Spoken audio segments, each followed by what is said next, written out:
Welcome to Northern Survival, your home for all things survival and preparedness. Today on Northern Survival, we'll be talking about the Get Home bag.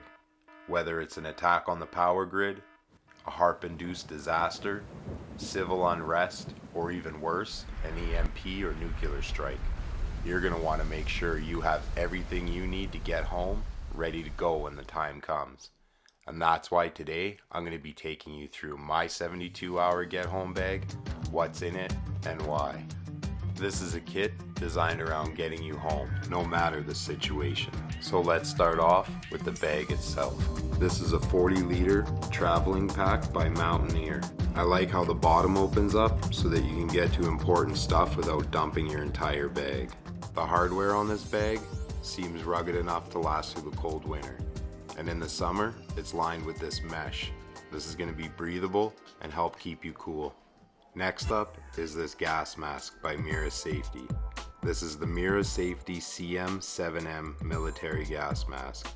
It offers CBRN protection and features recessed binocular vision, allowing you to shoulder a rifle and use a red dot. I'll be pairing this with a CBRN gas mask filter, also from Mira Safety. It's in a 40mm NATO thread and features a 20-year shelf life. And if need be, I'll also be donning this Mira Safety CBRN hazmat suit. Combine these items with proper rubber gloves and butyl rubber boots, and you'll be offered full protection from a lineup including chemical, biological, radiological, and even nuclear. My work can take me into some pretty remote areas, and the chances of me running into unfriendly wildlife on the way home is a real risk. And that's why I'm going to be bringing this next item. This is the M19 by Chiappa. This is a pistol caliber carbine that's chambered in 9mm Luger. This is a light gun coming in at only 6.3 pounds and an overall length of 36 inches. It's also sporting the world's cheapest red dot. Next up is this chest rig. This is basically just to help me carry more items on me, including my medical equipment. This is a 6x6 medic pouch by 511. It features MOLLE webbing and 3 liters of capacity. It'll be the home to this cat red tip tourniquet. This is one item you hope you never have to use, but if you do, high and tight. This kit will also be the home to a lot of other first aid equipment that I'm not going to be going through today.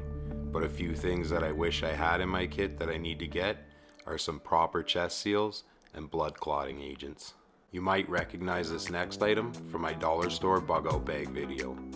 If you haven't seen it, go give it a watch on my channel. This next item is the WZ98 Polish Special Forces knife.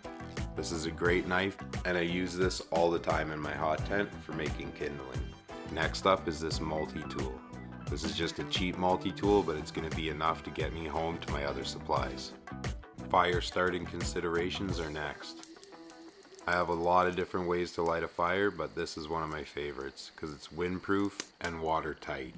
A source of light is also going to be very important. That's why I'll be carrying 2 different types of lights with me. One of which will be this handheld light that's adjustable. The other source of light that I'll be utilizing is a headlamp. I can't stress enough how nice it is to be able to keep your hands freed up and still see what you're doing, whether you're digging through your bag or lighting a fire. These always come in handy. It has a few different settings, including a red light. I'll also be carrying a set of binoculars. This next item is going to help me if I need to barter for anything, whether it's food, ammunition, or maybe a ride if my vehicle's down. These are 1-ounce silver maples, and in a grid down situation or EMP, these are going to be as good, if not better than cash. Next up is cordage. I'm going to bring some of this with me because it's light and it comes in handy for everything. My water supply is going to come from this camel pack. These are great because I can put them in my bag and drink without having to open it. For backup, I'm going to be carrying a life straw. These are great if you run out of water because it allows you to drink from pretty much anywhere. Freeze-dried meals are going to be ideal in a situation like this because they're light, they don't take up a lot of room, packed with protein, and you only need hot water to make it. That brings us to the end of the video. If you enjoyed the video, please like and subscribe to help me build my channel. This is Northern Survival, urging you to pray for peace, but be prepared for war.